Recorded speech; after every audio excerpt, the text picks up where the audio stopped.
नमस्कार, voice of the people में हमारी साथे छे। શું નામ? मेरा नाम है मोहम्मद आरिफ इब्राहिम भाई शेख।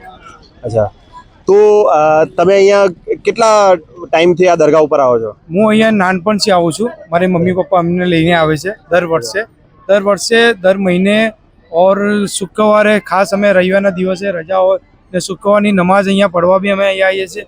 જુમ્માની નમાઝ કહેવાય એને, ને અહીંયા મનને શાંતિ સુકૂન મળે છે।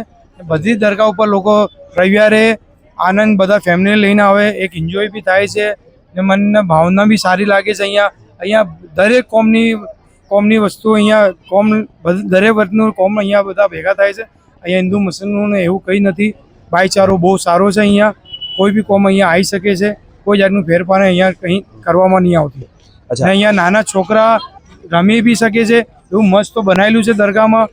ગાર્ડન બનાવેલું છે દરગાહમાં, બધું પાણીની પીવાની વ્યવસ્થા, બાથરૂમની વ્યવસ્થા બધી સારી એકદમ પરફેક્ટ છે અહીંયા। અચ્છા, અને મારે અગર એ પૂછવું હોય કે તમને ઇસ્લામની કઈ એવી વસ્તુ છે જે બેસ્ટ લાગે છે? ઇસ્લામમાં તો બધી વસ્તુ બેસ્ટ છે। હા, ઇસ્લામમાં મેન છે દરગાહ પર તમે આવો, આવીને તમે કુરાનની તિલાવત કરો, કુરાન પઢો, તમે આવીને ફાતિહા દુરૂદ કરો, એ બેસ્ટ સારું કહેવાય। ને નમાઝ પહેલાં ખાસ નમાઝની હવે અત્યારે મારે 7 મિનિટ બાકી છે નમાઝની, તો હું માફી ચાહું છું, મારે નમાઝ પઢવી છે ને બેસ્ટ છે, સારું છે। બધી દરગાહ ઉપર કોઈ બી વ્યક્તિ આવી શકે છે। Okay, thank you so much for your time, thank you.